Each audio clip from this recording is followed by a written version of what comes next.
Hello and welcome back to Katie's Business Tips. Glad to be with you. Michael Lapide here talking to you about structuring your investments.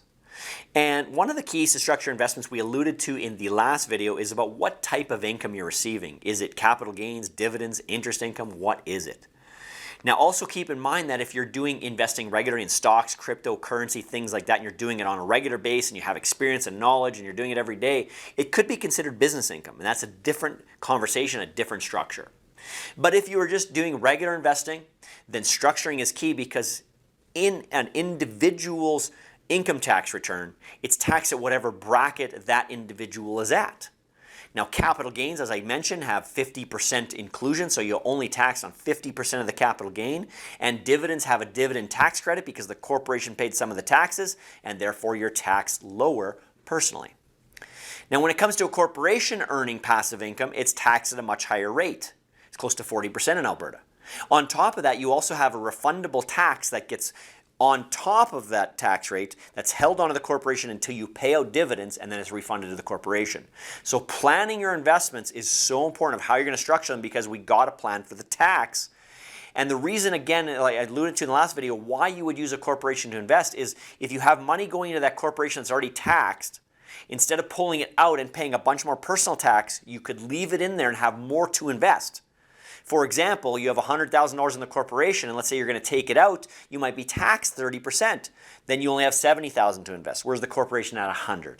So even though the corporation is taxed high on the returns, sometimes it's still better to invest to the corporation because you have more to invest, more capital to invest up front. Okay?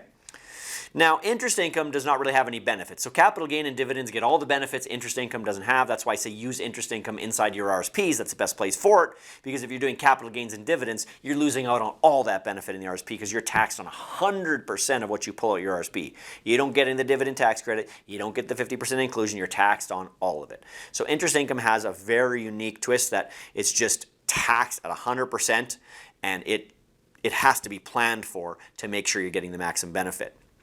Now, remember that when you have dividends, I mentioned last, there's different types of dividends. So we have eligible dividends and ineligible dividends. Then we also have non-qualifying dividends. We have capital dividends. And we also have redemption dividends. So all these types of dividends.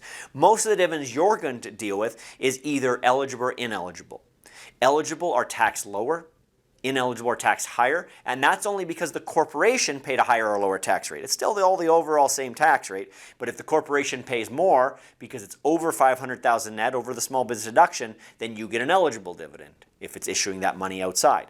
And if it's issuing money on amounts below $500,000 and it pays small business rate, a low rate, then you're getting the ineligible dividend. So that's very important to factor in. Capital dividends are the non-taxable capital portion of a capital gain that you also get tax-free. Those are completely tax-free dividends, the CDA, the capital dividends. Now, when we're determining where to hold the asset, we want to look at not only the tax plan, but also what's the future use of that asset. Am I selling it? Am I disposing? Am I holding it for the next generation? Am I using it, not using it? All these different factors. What if it's real estate, right? We got all these factors come into play. So holding the asset and the tax planning also goes hand in hand with what you're going to do with the asset in the future too as well. Another thing we got to look at as well is, do we need to shelter this asset and protect it? Because if I own it personally, but I have a bunch of liability or I put it in my operating company as liability, why, right? We want to protect the asset. So we're not just talking about tax planning by itself, we're always including the estate and the liability protection as well.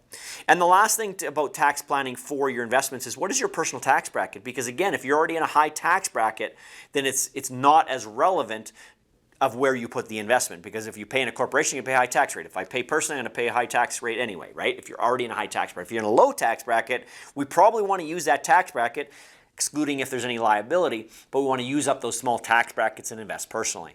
But again, also depends where the money comes from, because if you have to pull it out of your corporation to invest, you're going to pay a lick load of tax to pull it out. So we got to consider all the factors. That's why it's always good to talk to a professional. But for now, you have some great nuggets. And if you got questions, do post in the comments below, and we'll see you in the next video.